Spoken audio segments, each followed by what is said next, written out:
गांव के उस छोटे से घर में जहां कभी बच्चों की किलकारियां गूंजा करती थी, आज एक अजीब सी खामोशी पसरी हुई थी। 75 वर्षीय रामलाल अपनी पुरानी लकड़ी की कुर्सी पर बैठे आंगन में निहार रहे थे। उनकी आंखों में बीते हुए कल की यादें और आज के अकेलेपन का दर्द दोनों झलक रहे थे। कभी वे पूरे गांव में अपनी ईमानदारी और मेहनत के लिए जाने जाते थे। मेहनत मजदूरी कर उन्होंने अपने 3 बेटों को बढ़ाया और उनकी शादी करवाई। उन्हें उम्मीद थी कि बुढ़ापे में उनके बेटे उनका सहारा बनेंगे, लेकिन वक्त ने उन्हें गलत साबित कर दिया। बड़े बेटे सुरेश ने शहर जाकर नौकरी पकड़ ली और वहीं बस गया। शादी के बाद उसकी दुनिया इतनी बदल गई कि उसने पिता की सुध ही नहीं ली। जब भी रामलाल फोन करते तो जवाब मिलता, पिताजी बहुत बिजी हूँ, फिर बात करता हूँ। मंझले बेटे रमेश ने पिता की जमीन जायदाद पर कब्जा कर लिया। वह कहता, बाबूजी अब आप बूढ़े हो गए हो, खेती बाड़ी हमारे बस की बात है, आप बस आराम करो। मगर असलियत यह थी कि उसने रामलाल को घर के कोने में सिमटा दिया था, जैसे वे अब किसी काम के नहीं रहे। सबसे छोटे बेटे दीपक से उन्हें सबसे ज्यादा उम्मीद थी, लेकिन उसकी पत्नी को यह पसंद नहीं था कि बूढ़े माता पिता उनके साथ रहें। एक दिन उसने कह दिया, पापा आप गांव में ही रहिए, हमें भी अपनी जिंदगी जीने दीजिए। रामलाल का दिल टूट चुका था। 3 बेटों के बावजूद वे खुद को सबसे बेसहारा महसूस कर रहे थे। एक दिन उन्होंने अपने पुराने दोस्त रघुवीर से कहा, यार ये कैसी जिंदगी है, जिन्हें पाल पोस कर बड़ा किया वही अब बेगाने हो गए।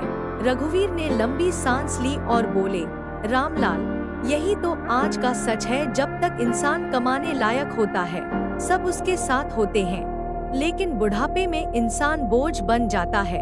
एक दिन रामलाल गांव के मंदिर के बाहर बैठे थे। वहीं पर एक अनाथ आश्रम चलाने वाली महिला सुनीता दीदी ने उन्हें देखा। उनकी आंखों में उदासी देखकर उन्होंने पूछा, बाबा आप यहाँ अकेले क्यों बैठे हैं? रामलाल ने अपनी पूरी कहानी कह सुनाई। सुनीता दीदी ने उनकी ओर देखा और कहा, अगर आप चाहें तो हमारे आश्रम में आ सकते हैं, वहाँ और भी बुजुर्ग हैं, वहाँ और भी बुजुर्ग हैं जो अपनों के होते हुए भी अकेले हैं, वहाँ आप अकेले नहीं रहेंगे। रामलाल ने बहुत सोच विचार किया और आखिरकार आश्रम जाने का फैसला किया। वहाँ जाकर उन्होंने महसूस किया कि रिश्ते सिर्फ खून के ही नहीं होते, बल्कि दिल से भी बनाए जाते हैं। वहाँ उनके जैसे कई बुजुर्ग थे, जिनकी कहानियाँ अलग होते हुए भी दर्द एक जैसा था। धीरे धीरे रामलाल फिर से मुस्कुराने लगे। वे बच्चों को कहानियाँ सुनाते, दूसरे बुजुर्गों के साथ भजन कीर्तन करते और बगीचे में पौधे लगाते।